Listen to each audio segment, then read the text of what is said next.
Reporter Ella reports on another unique sport. Watch as she gets into the groove with fantastic fencing moves. Mga kakitin, sama-sama nating tuklasin ang ancient game na ito na inuuli ngayon, ang fencing. Fencing is the art of armed combat involving weapons held by hand. Dati, ginagamitan ito ng blades gaya ng swords and knives.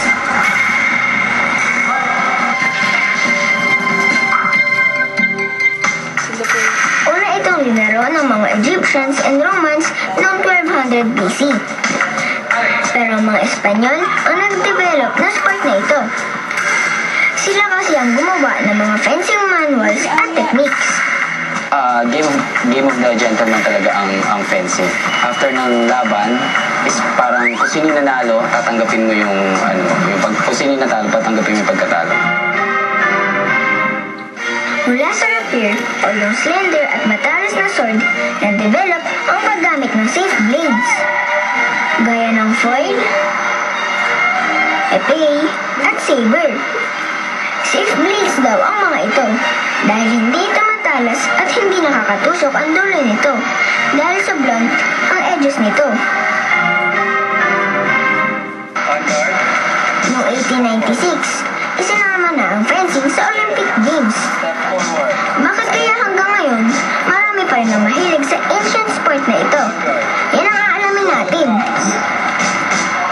Nandito ko ngayon sa nagtitraining ng fencing ang ating mga ka-Q-Kids. Tara, sali tayo!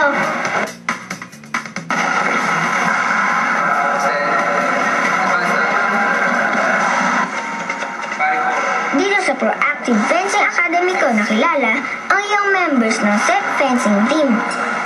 Numpisahan ko siya kasi para magturo ng mga basics sa mga gustong matuto, sa mga beginners. Kasi para ngayon yung fencing, ginawa namin siyang accessible to the public through our academy. Bago tayo magsimula sa training natin, tatawagin muna natin si Ella, kasama natin siya ngayon. Yan. Ella, ituturo natin kay Ella kung ano ba yung mga protection na ginagamit natin or gear na ginagamit natin sa fencing. Tawagin natin si Claire at saka si Remren. Isa-isang tinuro sa akin ni Coach Christian ang parts ng fencing gear. Gawa sa makapal na tela ang fencing jacket. This keeps the blade from directly hitting my body. Meron chest plate para maprotektahan ng dibdib. At breeches to protect my lower body. Nagsuot din ako ng gloves for hand protection. At fencing mask para siguradong safe ang face ko. Okay. Sa pag-aaral ng fencing, meron tayong tinatawag na basic on-guard position or proper on-guard position. Ganito ang proper on-guard position. First position, pagdikitin mo yung paa mo, and then, kung gaano kalaki yung distance ng paa, kung gaano kalaki yung paa mo, ganun yung distance ng paa mo. Yan. And then, bend your knees, and yan ang proper on-guard position na tinatawag. Ipinakita sa akin ni Coach ang tamang paraan ng attack at defense.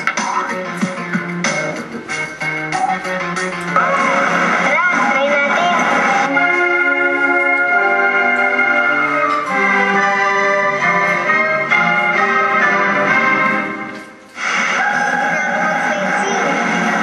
Itinuro sa akin ang parihin o pagsangga sa atake ng kalaban. Extend.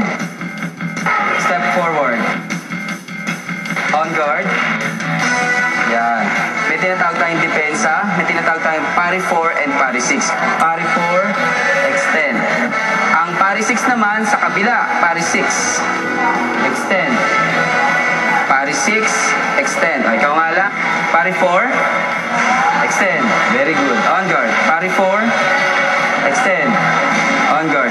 Pari 6, kabila. Yan. Extend. Pari 6, extend. At ng-lunge. An attack made by extending the rear leg and landing on the bent front leg. On guard.